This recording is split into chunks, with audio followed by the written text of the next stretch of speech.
کیونکہ وہ دعائیں ہی تمہارا مقدر ہوتی ہیں۔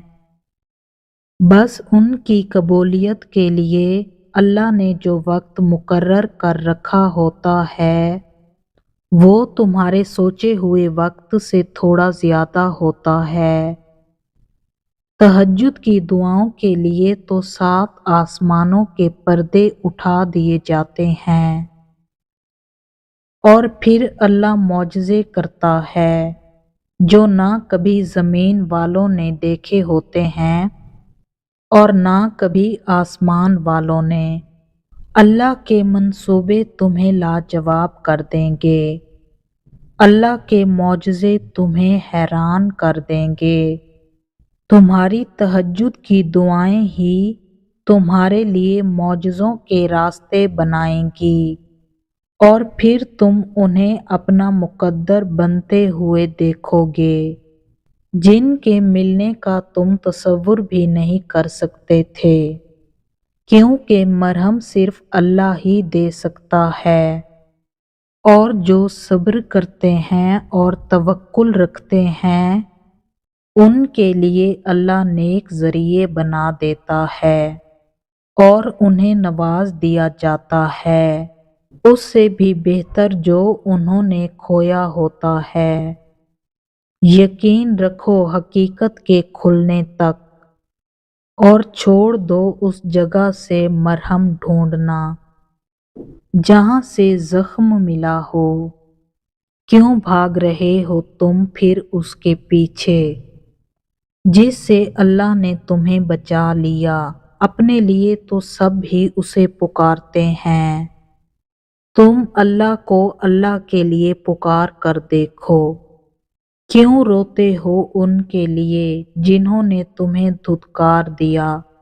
قرآن پاک کا حرف حرف جس کی محبت کا گواہ ہے، تم کبھی اسے چاہ کر تو دیکھو۔ اللہ کو بے ترتیب دعائیں بہت پسند ہیں، کیونکہ تب زبان نہیں دل بولتا ہے، اور دل کی بولیاں عرش والے سے بہتر اور کون سمجھ سکتا ہے۔ تمہیں جتنی محبت اپنی دعاؤں سے ہے اللہ کو اس سے زیادہ محبت تم سے ہے، اس لیے اللہ نے تمہیں ان سے دور کر دیا ہے جو تمہارے لیے صرف تکلیف کا باعث تھے۔ کتنی ایسی چیزیں ہیں جنہیں تم اچھا سمجھتے تھے مگر ان سے تمہیں سوائے دکھ کے اور کچھ بھی نہیں ملا۔ جو کسی کے ساتھ غلط نہیں کرتے ان کے ساتھ اللہ کبھی بھی غلط نہیں ہونے دیتا۔ دل کو اتنا سمجھانے کے بعد بھی اگر دعا کا خیال نہیں جا رہا تو مانگتے رہو، ہو سکتا ہے کہ تمہاری دعائیں معجزوں کے قریب ہوں۔ سجدے تو بعد میں آتے ہیں، تہجد کی بس نیت کر لینا ہی اللہ کو راضی کر دیتا ہے۔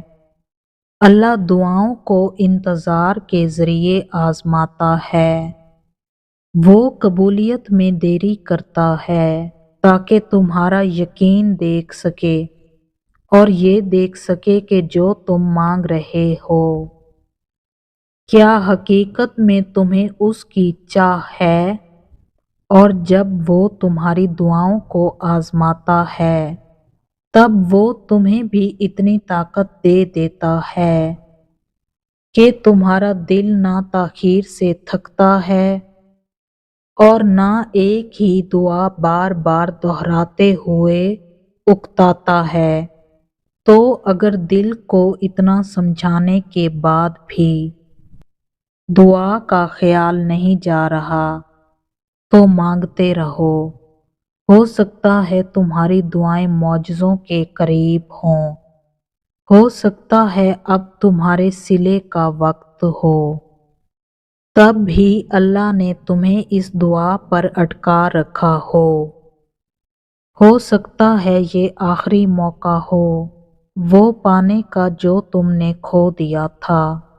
معجزے گناہگاروں کے لیے بھی ہوتے ہیں، اور جن کے گناہوں کی بے چینی انہیں سجدوں تک لے آتی ہے۔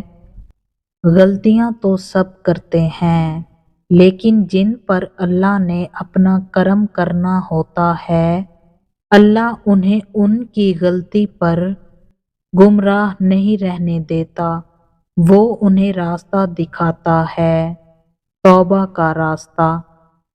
اور پھر جب وہ اس راستے کی جانب لوٹ آتے ہیں تو اللہ بھی انہیں معاف کر دیتا ہے۔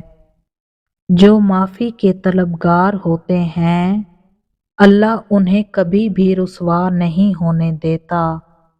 تمہاری تڑپ اور تمہاری بے چینی کا تمہیں جائے نماز تک لے آنا ہی اس بات کی دلیل ہے کہ اللہ نے معاف کر دیا ہے، اللہ نے تمہیں سن لیا ہے۔ توبہ ان رکاوٹوں کو ہٹا دیتی ہے جو تمہاری دعاؤں کو اللہ تک پہنچنے سے روکے ہوئے ہوتی ہیں۔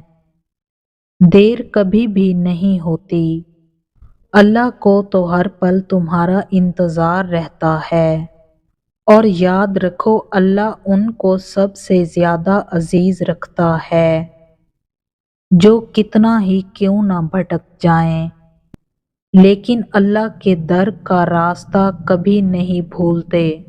جو تھک ہار کر ہی سہی لیکن واپس لوٹ آتے ہیں، کیونکہ اللہ تو سب کا برابر ہی ہوتا ہے، وہ دلوں کو بدلنے والا رب ہے، وہ عنقریب تمہارا دل بھی بدل دے گا۔